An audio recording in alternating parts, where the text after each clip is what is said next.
नमस्कार। जेच एजुकेशन में आप सभी स्टूडेंट्स का स्वागत है।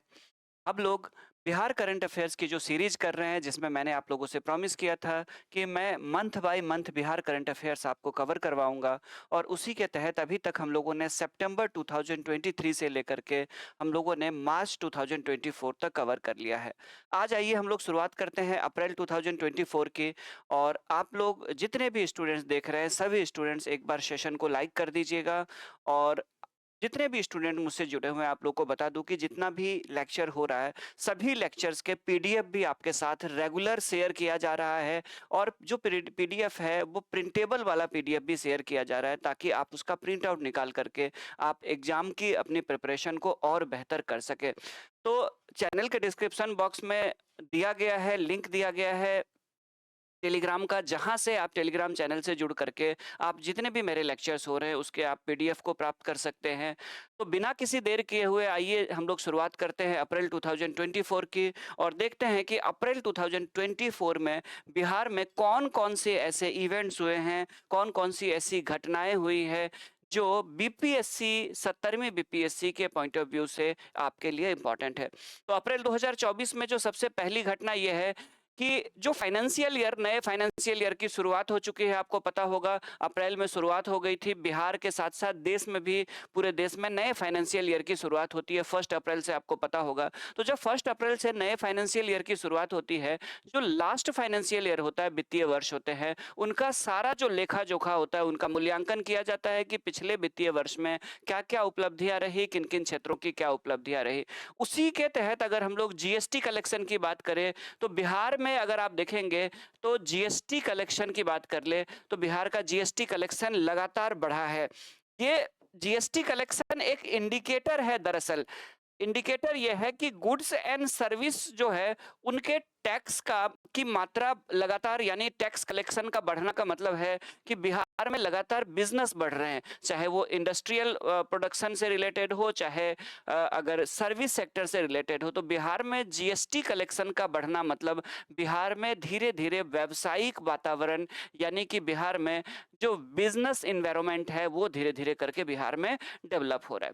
तो इसी के तहत बिहार में क्या हुआ है, तो इसी के तहत बिहार में लगातार अगर आप देखेंगे तो GST collection year by year बढ़ा है। और इसी क्रम में बिहार में पिछले दिनों देखेंगे तो 2023-24 में 2022 और 23 की तुलना में 18.13%, यानी 18.13% जो है वो जीएसटी बिहार का कलेक्शन जो है वो बढ़ गया है। और बिहार का जीएसटी कलेक्शन 2022-23 के फाइनेंशियल ईयर के मुकाबले, यानी 2022-23 के वित्तीय वर्ष के मुकाबले 18.13% की वृद्धि दर्ज की गई है। तो ये एग्जाम में पूछा जा सकता है कि बिहार का जो जीएसटी कलेक्शन है वो फाइनेंशियल ईयर 2022-23 की तुलना में एज कंपेयर टू 2022-23 2023-24 में कितना परसेंट बढ़ा है। तो आपको याद रखना पड़ेगा कि बिहार का जो जीएसटी कलेक्शन है वो 18.13% बढ़ा है।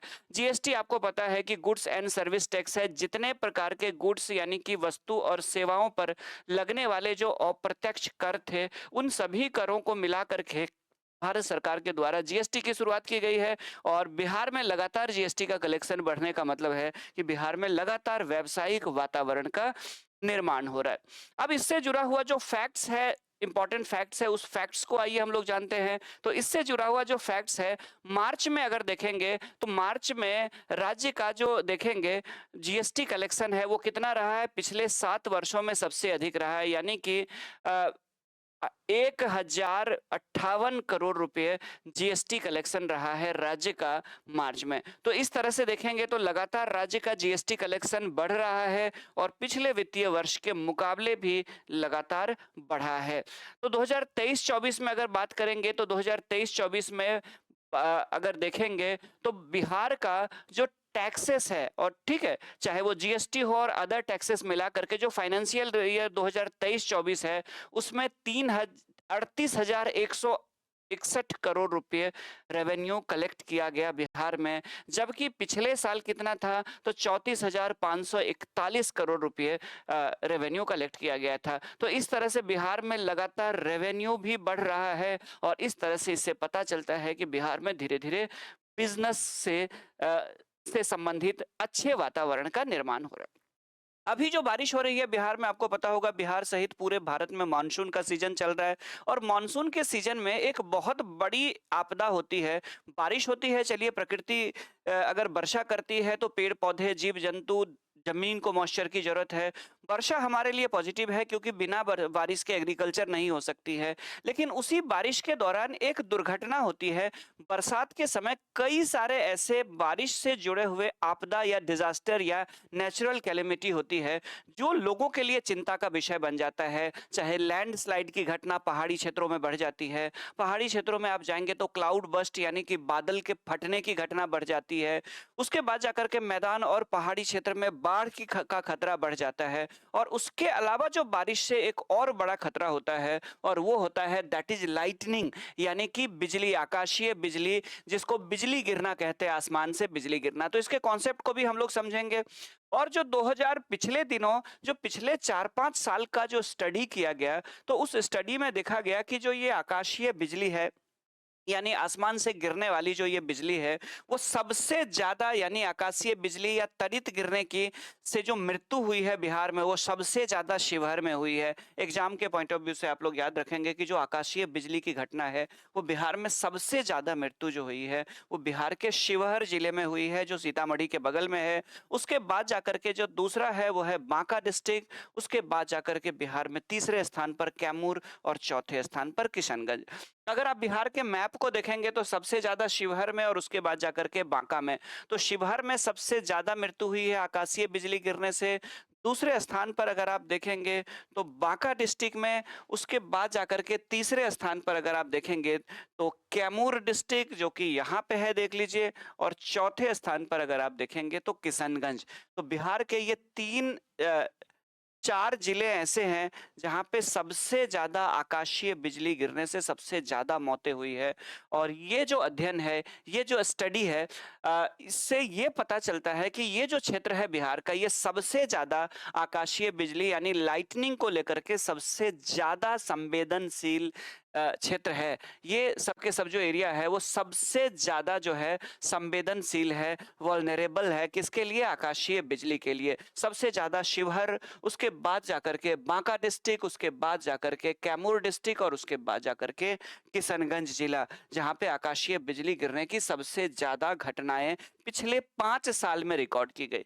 ये दरअसल एक स्टडी की गई थी और ये जो स्टडी थी, ये स्टडी थी प्रति मिलियन जनसंख्या पर, यानी प्रत्येक 10 लाख की जनसंख्या पर आकाशीय बिजली गिरने से कितने लोगों की मौत होती है, उसको लेकर के ये आंकड़े थे। और ये आंकड़े जो है ये 2017 और 22 के आंकड़े कलेक्ट किए गए थे, यानी ये 5 इयर्स का आंकड़ा था। और इसी 5 इयर्स के आंकड़ों से पता चला कि सबसे ज्यादा आकाशीय बिजली गिरने से बिहार में शिवहर में सबसे ज्यादा मौत होती है, उसके बाद बांका जिला में, उसके बाद कैमूर और उसके बाद किशनगंज। कुल मिलाकर इस 5 साल में अगर बिहार में देखेंगे तो 1624 लोगों की मृत्यु आकाशीय बिजली गिरने से हुई थी। और एक बात और बता दूं कि आकाशीय बिजली की बात करें तो आकाशीय बिजली की घटना भी सबसे ज्यादा बिहार में ही होती है। और बिहार में सबसे ज्यादा आकाशीय बिजली की घटना देखी जाती है जब बरसात का सीजन होता है उस समय। तो सबसे नंबर 1 पे बिहार है। आकाशीय बिजली में सबसे ज्यादा मौत कहाँ पे होती है, घटना सबसे ज्यादा कहाँ? बिहार में। सेकंड स्थान पर है मध्य प्रदेश और थर्ड स्थान पर है यूपी। तो बिहार, एमपी और यूपी, ये 3 सबसे ज्यादा वल्नरेबल यानी संवेदनशील राज्य है आकाशीय बिजली को लेकर के। अब थोड़ा सा कॉन्सेप्ट जान लेते हैं, आकाशीय बिजली गिरने का कारण क्या होता है। तो अमेरिका के एक साइंटिस्ट हुए जिनका नाम था, ठीक है, ये देख लीजिए, अमेरिका के एक साइंटिस्ट हुए जिनका नाम था इनका नाम है बेंजामिन फ्रैंकलिन। ठीक है, इनका नाम है बेंजामिन फ्रैंकलिन, हालांकि इनकी काल्पनिक फोटो बनाई गई है। तो बेंजामिन फ्रैंकलिन ने सबसे पहले आकाशीय बिजली के गिरने को लेकर के इन्होंने इसका साइंटिफिक एक्सप्लेनेशन किया था, यानी इसकी जो वैज्ञानिक ढंग से व्याख्या करने का कार्य है वो बेंजामिन फ्रैंकलिन के द्वारा किया गया था सबसे पहले 1872 ईस्वी में। ठीक है, अमेरिका के थे ये बेंजामिन फ्रैंकलिन, जो है ये यूएसए के थे। और इन्होंने सबसे पहले 1872 ईस्वी में बिजली चमकने को सही रूप से इन्होंने व्याख्या की। अब बिजली चमकती क्यों बिजली चमकने और बादल गरजने के साथ-साथ जो आकाशीय बिजली आती है, उसको लेकर के उन्होंने साइंटिफिक ढंग से व्याख्या की। इनका ये कहना था कि आसमान में जो छोटे-छोटे वाटर के ड्रॉपलेट्स होते हैं, छोटे-छोटे जो आइस क्रिस्टल्स होते हैं बादलों में, ठीक है? और इन बादलों में जो छोटे-छोटे आइस क्रिस्टल्स होते हैं, वाटर ड्रॉपलेट्स यानी जल की बूंदें होती है, जब ये आपस में टकराते हैं, जब इनका घर्षण होता है, तो उसी घर्षण से ये बिजली पैदा होता है। आप लोगों ने स्कूल में पढ़ा होगा, देखा होगा कि छोटी-छोटी चीज़ों को जैसे पेन को ऐसे करके अगर आप बालों में घिसते हैं, तो उस घर्षण से क्या होता है, पेन में चुंबक वाला गुण आ जाता है और छोटे से कागज पे आप टच कराते हैं तो टच होता है या चिपकता है। तो इस तरह की अट्रैक्ट करता है चीज़ों को अपनी ओर। तो मेरे कहने का मतलब ये हुआ कि आवेशित हो जाता है, वो क्या हो जाता है, इलेक्ट्रिकली चार्ज्ड हो जाता है। तो इलेक्ट्रिकली चार्ज क्यों होता है? क्योंकि फ्रिक्शन होती है यानी घर्षण होता है। तो आसमान में जो बादल होते हैं, उन बादलों में क्या होता है कि उनमें जो आइस क्रिस्टल्स होते हैं, यानी छोटे-छोटे जो बर्फ के टुकड़े या कण होते हैं, उसके बाद जाकर के जो जल की छोटी-छोटी बूंदें होती है, जब उनका आपस में घर्षण होता है, फ्रिक्शन होता है, तो उससे बिजली पैदा होती है। और कहीं पे उन घर्षण की वजह से कहीं पे घनायन यानी प्लस बनता है, कहीं पे माइनस बनता है, ठीक है? और ये प्लस माइनस वाले बादल जब आपस में टकराते हैं, ये देखिए प्लस प्लस है, ये देखिए माइनस माइनस है। तो ये प्लस और माइनस जब आपस में टकराएंगे, ये माइनस है, ये प्लस है, तो स्वाभाविक रूप से क्या होगा, बिजली के तेज झटके उत्पन्न होंगे।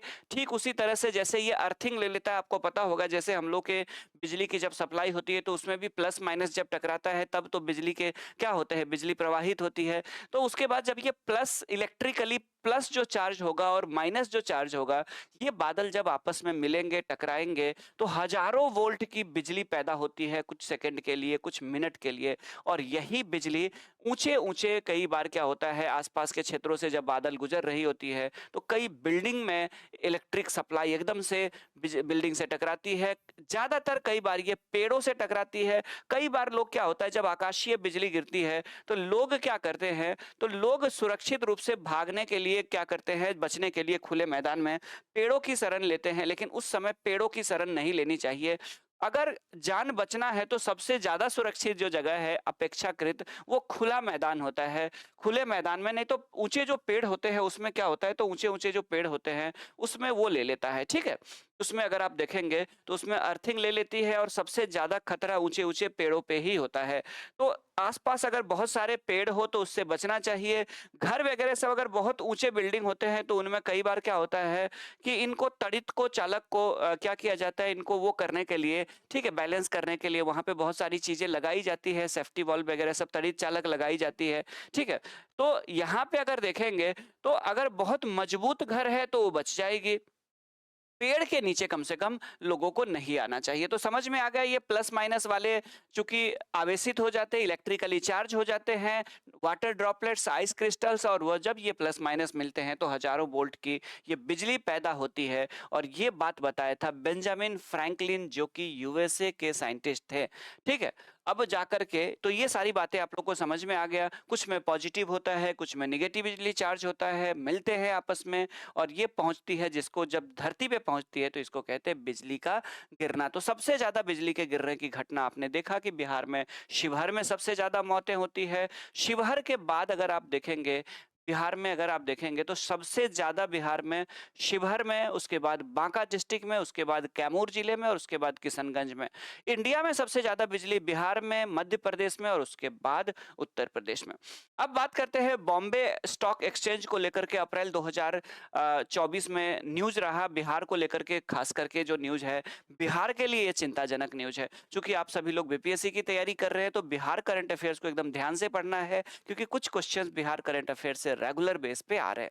अब देखिए क्या है कि बॉम्बे स्टॉक एक्सचेंज से एक निराशाजनक ये है कि बिहार में एक भी विनिर्माण इकाई, यानी बिहार में कोई भी ऐसा मैन्युफैक्चरिंग यूनिट नहीं है जो बॉम्बे स्टॉक एक्सचेंज में लिस्टेड हो। देखिए कोई भी कंपनी, मैन्युफैक्चरिंग इंडस्ट्री या कोई भी इंडस्ट्री, कोई भी कंपनी स्टॉक एक्सचेंज में क्यों जाती है? स्टॉक एक्सचेंज में वो इसलिए जाती है ताकि वो रेवेन्यू अपने लिए जनरेट ये कर सके, कलेक्ट कर सके। कंपनी का विस्तार करने के लिए कंपनियों को और ज़्यादा पूंजी की ज़रूरत पड़ती है और कंपनियां शेयर के रूप में शेयर बाजार में जाती है।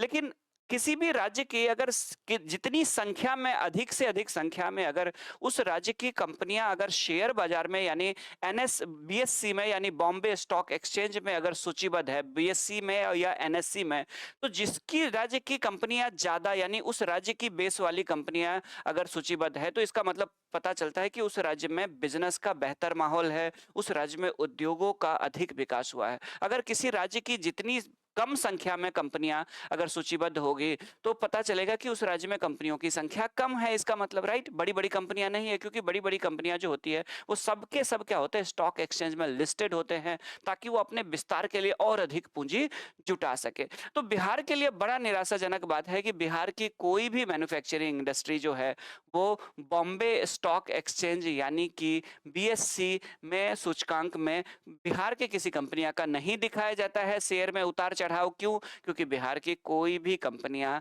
बॉम्बे स्टॉक एक्सचेंज में सूचीबद्ध नहीं है मैन्युफैक्चरिंग से रिलेटेड। ये बड़े अफसोस की बात है। चलिए अब देखते हैं, तो बॉम्बे स्टॉक एक्सचेंज में अगर बात करें तो टोटल देख लीजिए कितनी निवेशकों की बात करें, चूंकि यहाँ पे इन्वेस्टर्स भी आते हैं जो इन्वेस्ट करते हैं इन कंपनियों में, इनके शेयर्स खरीदते हैं। शेयर खरीदना मतलब उस कंपनी में इन्वेस्ट करना। तो टोटल अगर देखेंगे तो बीएससी में 66.5 लाख से अधिक जो इन्वेस्टर है वो लिस्टेड है, जो कि इन्वेस्ट करते हैं। अगर बिहार की कोई कंपनियां होती यहाँ पे लिस्टेड, तो बिहार की कंपनियों में भी ये इन्वेस्टर इन्वेस्ट करते, और उसका मतलब होता कि क्या होता कि बिहार में ये इन्वेस्टमेंट आता, राइट। तो ये बड़ा दुखद बात है। अगर हम लोग देखें तो बिहार के लिए दुखद बात, सबसे बड़ी बात यह है कि बिहार, आपको पता होगा कि यूपी के बाद, यूपी और महाराष्ट्र के बाद तीसरा सबसे ज्यादा जनसंख्या वाला राज्य होने के बावजूद बिहार में बिहार की कोई भी कंपनियां, विनिर्माण वाली इकाई, कोई भी मैन्युफैक्चरिंग जो प्लांट है या यूनिट है वो लिस्टेड नहीं है बॉम्बे स्टॉक एक्सचेंज में। ये कितनी दुखद बात है, ठीक है। हालांकि बिहार के कई सारे निवेशक ऐसे हैं, इन्वेस्टर्स है जो बीएससी में लिस्टेड है, और टोटल अगर देखेंगे तो बिहार में टोटल जो जितने भी इंडिया में इन्वेस्टर्स है जो बीएससी में लिस्टेड है, उसमें से 2.65% लोग जो है वो बिहार के भी है। तो ये एक पॉजिटिव चीज है। हालांकि अगर देखेंगे तो ये लगातार क्या है, बढ़ रहा है, यानी कि बीएससी में बिहार के इन्वेस्टर्स की संख्या लगातार बढ़ रही है। चलिए आगे बढ़ते हैं हम लोग।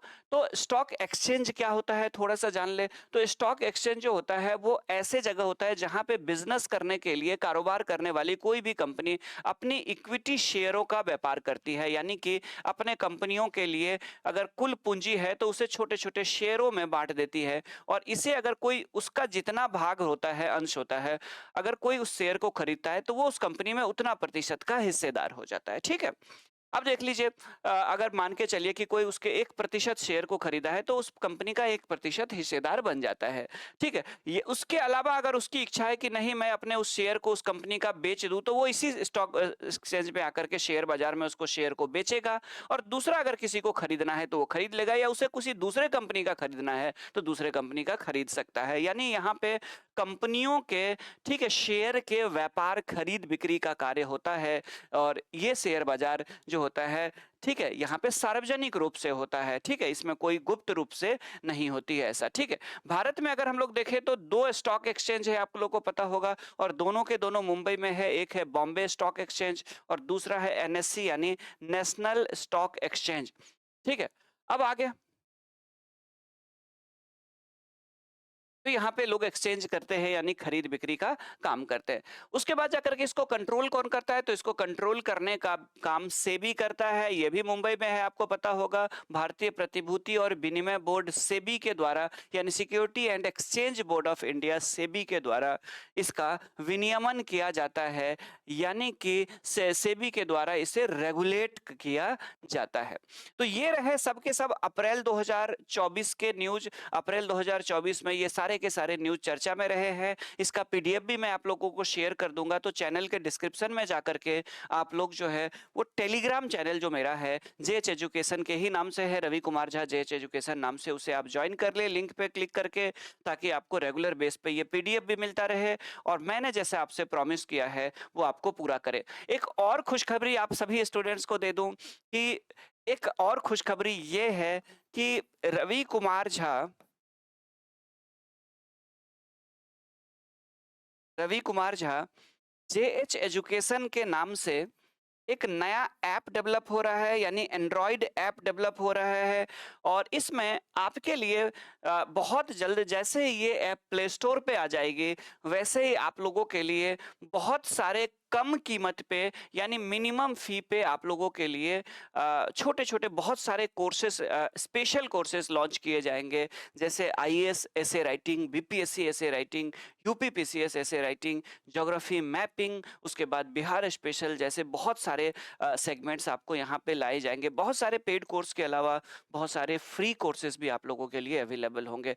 ठीक है, बहुत जल्द। तो आप लोग एक बार सेशन को लाइक कर दीजिए, अपने दोस्तों के साथ शेयर कर दीजिए और मिलते हैं मई 2024 के अगले सेशन के करंट अफेयर्स को लेकर के। तो मिलते हैं अगले अंक में। Thank you, have a nice day. जय भारत।